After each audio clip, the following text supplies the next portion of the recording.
Hey everyone, and welcome back to another episode of Firehouse's Mentor Monday. I'm your host, Jacob Johnson, just like every week. So this week we're going to talk about something a little bit different.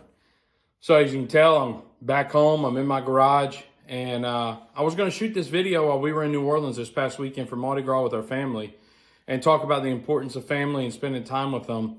And then I thought, wait a minute, I'm hearing all this conversation lately about work-life balance and how do we accomplish that? And what do we need to do to get better at that as members on this job? And it made me think, work-life balance to me is not dependent on a schedule, right? So there's a lot of people that say, oh, we got to go 48-96 because that gives us more days at home, more sleeps at home. It gives a more work-life balance, a better work-life balance. Well, to me, it doesn't matter what shift you work. You can have 4 days off, 8 days off, 5 days off, 2 days off, 3 days off. It doesn't matter because those days at home can be just as empty as those days that you're on shift if you don't come home and put family first. And I think that's something that we all struggle with on this job. I know I have from time to time. I know I have, especially transitioning over to admin and being at HQ now and being in the assistant chief role. It was difficult to learn how to manage my family and put them first and how to have effective, work-life balance.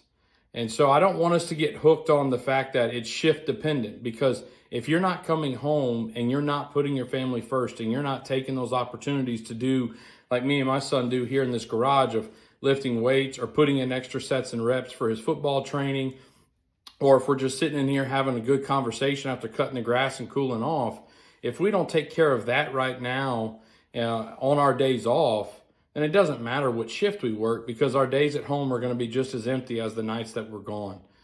So I encourage you to come home on your days off and truly be there for your family. And I know it's difficult. Like I said, I've struggled with it in the past. I know it's hard to communicate that, what you need from your family. And sometimes it's hard for them to communicate what they need from you. But I think more than anything, what our families need is just us. They need us present. They need us to have positive attitudes. They need us to be happy and healthy.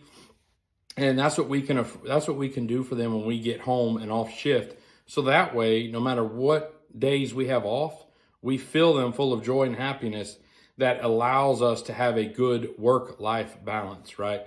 Another thing that I would like to encourage you to do is look at your vacations, plan them. If your family wants to go somewhere, make it happen. Don't hit them with the excuse like I used to hit them with of, well, I don't know if I can get off. Of course, we all don't know if we can get off. We don't know if the time will be approved. We know that there's policies and procedures and processes that we have to go through to get that time approved. But what I would encourage you to say is, hey, I want to do everything I can to make this happen. What are some multiple dates that we can work with to get this vacation happen? Don't miss the opportunity to go somewhere with your family. Don't miss the opportunity to have memories and moments with them and have a lasting positive impact on your family. Because at the end of the day, we're only going to be on this job for 30 to 35, 40 years maybe. And it's who we come home to that's going to make us happy in the end. And none of us want to be alone when we retire. We want to walk away from the firehouse after a great ceremony and come home to a great ceremony at home with our family. And so that's my encouragement for you this week is don't focus on a shift being dependent on you having a good work-life balance. Focus on making sure that your days off are filled with joy and happiness and that they're not just as empty as the days you spend away on shift. So that's all I have for this week. I appreciate you joining us each week. I hope that you enjoy this episode a little bit different here in the background and really being vulnerable with some stuff that we don't like to really discuss on the job. So until then, train hard, love the job, and stay smart.